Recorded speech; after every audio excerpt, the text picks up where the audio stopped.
নীরবতা।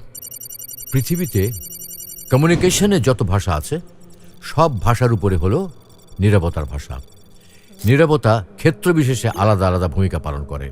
কখনো দারুণ প্রতিবাদ, কখনো সম্মতি, কখনো উপেক্ষা ইত্যাদি নানা অর্থকে প্রকাশ করে নীরবতা। কাজেই শাব্দিক শিল্প, চিত্র, সঙ্গীত কিংবা মিশ্র শিল্পর মাধ্যমগুলো এই নীরবতাকে শিল্পের মর্যাদা দিয়েছে। আসুন আজ জেনে নিই নীরবতা নিয়ে উক্তিগুলো। নীরবতা একটা উপহার, এর সারমর্মকেও মূল্য দিতে শিখুন।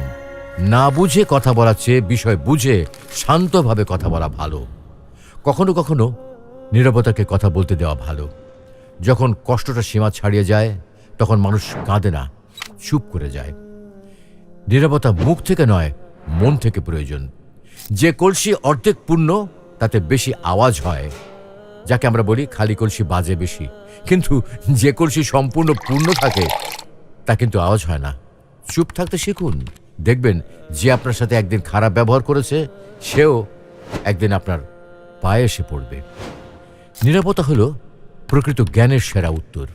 নীরবতা হলো মহান শিক্ষক এবং এর পাঠ শিখতে হলে আপনাকে অবশ্যই এর প্রতি মনোযোগী হতে হবে। তুমি যদি সঠিক হও তাহলে তা প্রমাণ করার চেষ্টা করো না, চুপচাপ বসে থাকো, সময় সব জবাব দিয়ে দেবে। উত্তেজনা কোনো বিষয়ের সুষ্ঠু সমাধান নয়, নীরবতায় গভীর ভালোবাসার আসল বহিঃপ্রকাশ। সুসময়ের নীরবতা হলো সবচেয়ে কমান্ডিং অভিব্যক্তি। একজন শান্ত মানুষের সংকল্পকে অবমূল্যায়ন করবেন না। নীরবতা কথা বলে যখন শব্দ নিজে থেকে চুপ হয়ে যায়। জীবনের তাড়াহুড়োতে যখন আপনি অনুভব করতে শুরু করেন যে আপনি কোথাও হারিয়ে গেছেন, তখন কিছুক্ষণ শান্তভাবে বসে থাকলে আপনি আবার সঠিক পথে হাঁটা শুরু করতে পারবেন।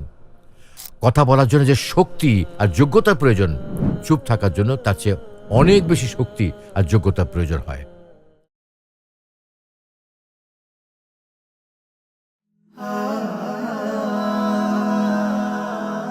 Heaven Tune.